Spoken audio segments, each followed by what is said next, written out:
نحمده ونصلي على رسوله الكريم اما بعد فاعوذ باللہ من الشیطان الرجیم بسم اللہ الرحمن الرحیم۔ معزز سامعین و سامعات، شیطان ہمیشہ یہ چاہتا ہے کہ بندہ توبہ نہ کرے، اور آپ سبھی جانتے ہیں کہ شیطان ہمارا کھلا دشمن ہے، اور اللہ رب العزت بھی قرآن میں فرماتا ہے کہ ان الشیطان للانسان عدو مبین، کہ بے شک شیطان انسان کا کھلا دشمن ہے، اور شیطان ہمیشہ یہ چاہتا ہے کہ تم توبہ نہ کرو، تم گناہوں سے باز نہ آؤ، تم اپنے گناہ کرنا نہ چھوڑو۔ ابلیس بار بار تمہارے دل میں یہ خیالات پیدا کرتا ہے کہ نہیں، میرے لیے بہت ہو چکا، اب میں کیا کروں گا نیکی کر کے۔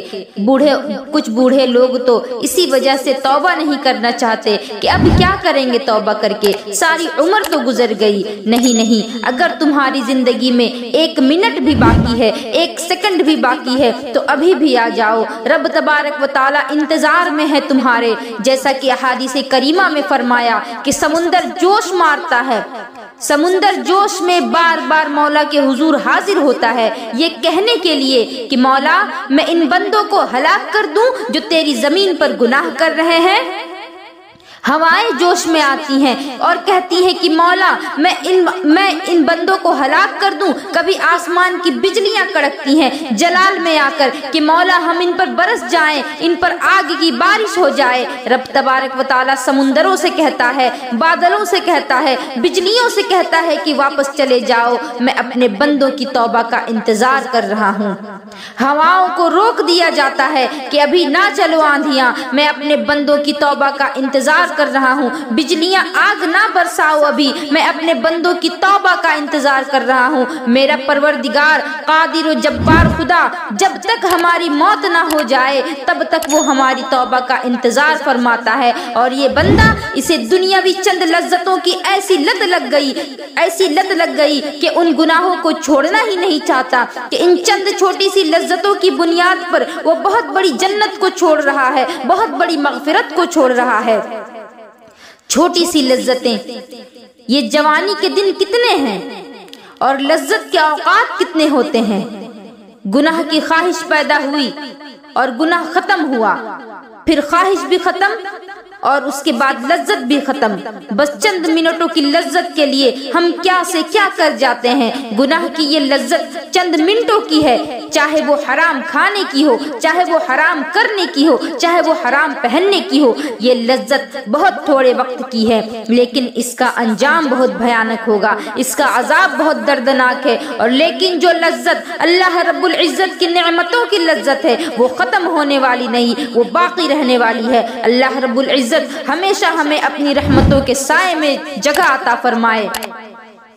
ایک آیت کریمہ میں اللہ تبارک و تعالی فرماتا ہے ان الذین قالوا ربنا اللہ ثم استقاموا، کہ وہ لوگ جنہوں نے کہا کہ اللہ ہمارا رب ہے اور پھر اسی پر ڈٹ گئے۔ اور اس سے پہلے آیت کریمہ ہے وقال الذین کفروا ربنا ارنا الذین اضلانا من الجن والانس، کہ جو لوگ گمراہ ہو گئے، جو لوگ کافر ہو گئے، وہ قیامت کے دن کہیں گے کہ اللہ ہمیں دکھا دے وہ دو لوگ جنہوں نے ہمیں گمراہ کیا۔ اور اس کی تفسیر میں بعض مفسرین نے فرمایا کہ بچے پکاریں گے اور کہیں گے کہ مولا ہمارے ماں باپ کو ہمارے سامنے لیا جنہوں نے ہمیں گمراہ کیا۔ پوچھا جائے گا کہ کیوں، تو کہیں گے نجعلہما تحت اقدامنا لیکون من الاسفلین، کہ ہم ان کو آج اپنے پیروں سے روند ڈالیں گے تاکہ وہ ذلیل و رسوا ہو جائیں۔ ماں باپ کو بچے پکار کر کہیں گے، اور کیا کہیں گے کہ اے مولا انہوں نے ہماری تربیت نہیں کی، انہوں نے ہمیں تیرا راستہ نہیں دکھایا، وہ تیرے طرف آنے کے لیے ہم سے کبھی نہیں کہا کرتے تھے۔ یاد رکھیں اپنے بچوں کے کھلونے لانے پر آپ جتنا محنت کرتے ہیں، ان کی خواہشوں کے لیے آپ جو قربانیاں دیتے ہیں، یہ سارے کھلونے بچے ختم کر دیں گے۔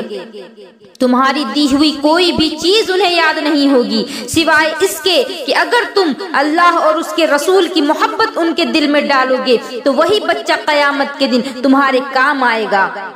جیسا کہ حدیث پاک میں آتا ہے کہ ایک بچہ جو قرآن کا حافظ ہوگا اسے حکم ہوگا کہ فرشتے اسے تاج پہناؤ، تو وہ بچہ بولے گا کہ مولا پہلے میرے ماں باپ کو تاج پہنایا جائے، کیونکہ مجھے اس راستے پر لانے والے اور میری مدد کرنے والے میرے ماں باپ ہی تھے۔ ایک تو وہ بچہ ہے جو اپنے والدین کے لیے اللہ کی بارگاہ میں ریکویسٹ کر رہا ہے، اور ایک طرف وہ بچہ جو گمراہ ہونے پر اپنے ماں باپ کو پیروں سے روندنے کی بات کر رہا ہے۔ اب یہ آپ پر ہے کہ آپ کون سا بچہ پیدا کرتے ہیں۔ کہیں یہ تو نہیں کہ ان کی ہر آسائش پر ہر خواہش پوری کرتے رہیں، پیسوں سے، مال سے، دولت سے، اور قیامت کے دن یہ تمہارے ہی خلاف مقدمہ کر دیں۔ بہت گھروں کی یہ حالت ہے۔ اور ایک نوجوان بچہ بڑے مالدار باپ کا بیٹا، بہت پرانی بات نہیں، میں تقریباً 5 سے 6 سال پہلے کی بات کہہ رہی ہوں، وہ نوجوان انتقال کر گیا، اس کو کینسر کا مرض ہو گیا تھا۔ 22 یا 23 سال کا نوجوان لندن میں پڑھائی کرتا تھا، اسے بون کینسر ہو گیا، ہڈیوں کا کینسر۔ بچہ بہت ذہین تھا، بہت ٹیلنٹڈ تھا، جو بھی کورس کرتا اس میں ٹاپ کیا کرتا۔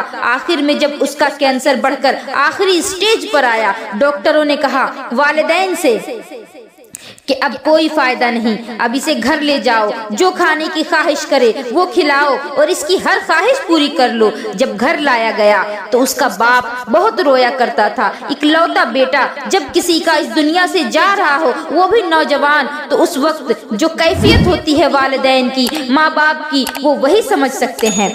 اپنے بستر پر لیٹے ہوئے اس بچے نے ایک بڑا ہی زبردست میسج دیا۔ اس نے اپنے باپ سے کہا کہ ابا، میرے اسکول کی ڈگریاں، میرے کالج کی ڈگریاں اور جتنے بھی کورسز میں نے کی، وہ ساری ڈگریاں کہاں ہیں؟ باپ نے کہا بیٹا، میں نے سب کو سنبھال رکھا ہے۔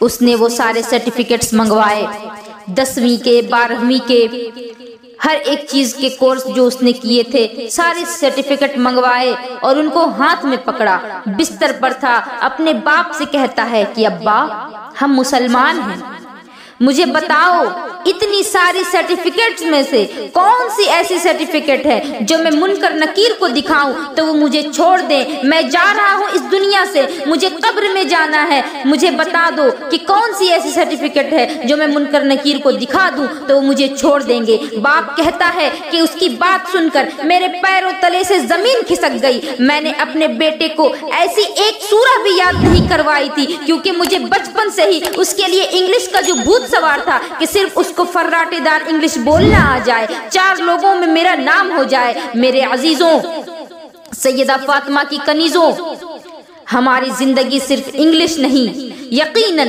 آپ انگلش خوب اچھی طرح پڑھاؤ، دنیا کا مقابلہ کرنا سکھاؤ، کیونکہ یہ ایسا دور ہے جس میں اگر مسلمان دنیا کا مقابلہ نہیں کریں گے تو روند دیے جائیں گے۔ لیکن ساتھ میں بچوں کی تربیت بھی اس طرح سے کرو کہ سورہ فاتحہ پڑھتا ہوا بچہ گھر سے جائے اور سورہ ناس پڑھتا ہوا گھر واپس آئے۔ اور یہ بھی تو ہونا چاہیے کہ بچوں کے دل میں عشق مصطفیٰ ہو۔ کبھی تو ایسا بھی ہوتا تھا کہ اولاد کو لاپرواہ چھوڑ دیا جاتا۔ کتنے بچے ایسے ہی ہیں جنہیں اسلام کیا ہے یہ تک پتہ نہیں۔ میں یہاں کی بات چھوڑیں، سعودی عرب کی بات میں آپ کو بتا رہی ہوں، وہاں کی بات جہاں مکہ المکرمہ اور مدینہ منورہ موجود ہے۔ میں اس جگہ کی بات کر رہی ہوں کہ جدہ شہر میں ایک بڑے عالم دین ہیں، انہوں نے کہا تھا کہ یہاں کے بچے آسٹریلیا میں پڑھنے جاتے ہیں اور ان لوگوں کو اللہ کی وحدانیت تک پتہ نہیں، رب تبارک و تعالیٰ کے بارے میں وہ سوالات کرتے ہیں اور وہ ملحد بنتے جا رہے ہیں۔ ملحد وہ ہے کہ جس کا کوئی خدا نہیں ہوتا، ان کا کہنا ہے کہ کوئی خدا ہوتا ہی نہیں۔ جب عرب کی یہ حالت ہے تو پھر سوچیں اگر آج ہم اپنے بچوں کو بے لگام چھوڑ دیں گے تو ہمارے بچوں کا کیا عالم ہوگا۔ بچے اب انکار کر رہے ہیں کہ خدا کوئی نہیں، خدا ہونے کا دعویٰ کسی کو نہیں، جیسا کہ چائنیز کہتے ہیں۔ میرے آقا علیہ الصلوۃ والسلام کے دیوانوں، سیدہ فاطمہ الزہرا کی کنیزوں، آگے کا جو ماحول ہوگا ہمارے بچوں کے لیے، کہیں ایسا نہ ہو کہ پھر بچے ہم سے سوال کرنے لگیں کہ محمد کس کو کہتے ہیں، معاذ اللہ رب العالمین۔